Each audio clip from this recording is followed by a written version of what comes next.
మా యొక్క D6 news channel subscribe చేసుకోవడం ద్వారా మేము అందించే లైవ్ బ్రేకింగ్ నిరంతర వార్తలు మీరు చూడవచ్చు.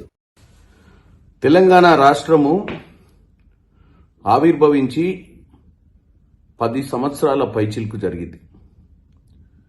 నిన్నటి పద్మ అవార్డులతో ముఖ్యమంత్రి రేవంత్ రెడ్డి గారి సిఫార్సులను లెక్క చేయకుండా అన్ని రాష్ట్రాలకు ఇంపార్టెన్స్ ఇస్తూ తెలుగు రాష్ట్రంలో విడిపోయినటువంటి తెలంగాణలో ఇవ్వాల్సినవి అడిగినవి ఇవ్వకుండా ఉండడాన్ని చూస్తుంటే ఈ రాష్ట్రానికి ఇంకా కూడా నరేంద్ర మోడీ గారి ప్రభుత్వంలో గుర్తింపు రానట్టుగా ఉంది. 8 మంది ఎంపీలైర్రు, 2 కేబినెట్ మినిస్టర్లు రిప్రజెంట్ చేస్తున్నటువంటి రాష్ట్రానికి పద్మ అవార్డులు ఇవ్వకపోవడము మనం ఆలోచించాల్సిన విషయము.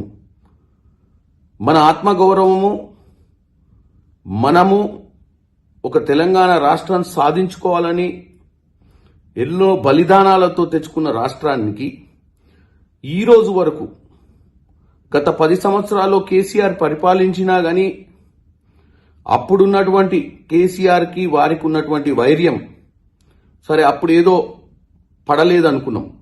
ఇప్పుడు మేము అన్ని విధాలుగా వారికి ఇవ్వాల్సినటువంటి ప్రాముఖ్యత ఇస్తూ మనం సిఫార్సులు చేసినవి కూడా పట్టించుకోకపోవడాన్ని మాత్రం డెఫినెట్గా తప్పుపడుతున్నాం. వారి వైఖరిని మార్చుకోవాలంటున్నాం. రానున్న బడ్జెట్లో కూడా తెలంగాణ అనే ఒక రాష్ట్రం ఉంది. తెలంగాణ అనే రాష్ట్రానికి విభజన హామీలున్నాయి. తెలంగాణ రాష్ట్ర ప్రజలు ట్యాక్సులు కడుతున్నారు. తెలంగాణ రాష్ట్రం ఈరోజు భారతదేశంలో అన్ని రాష్ట్రాల కంటే మెరుగైనటువంటి టాక్సేషన్ సిస్టంతో సెంట్రల్ గవర్నమెంట్ కి రావాల్సిన వాటా ఎక్కువ శాతం తెలంగాణ నుంచి పోతుంది. మాకు రిటర్న్ రావాల్సింది కూడా ఉంది.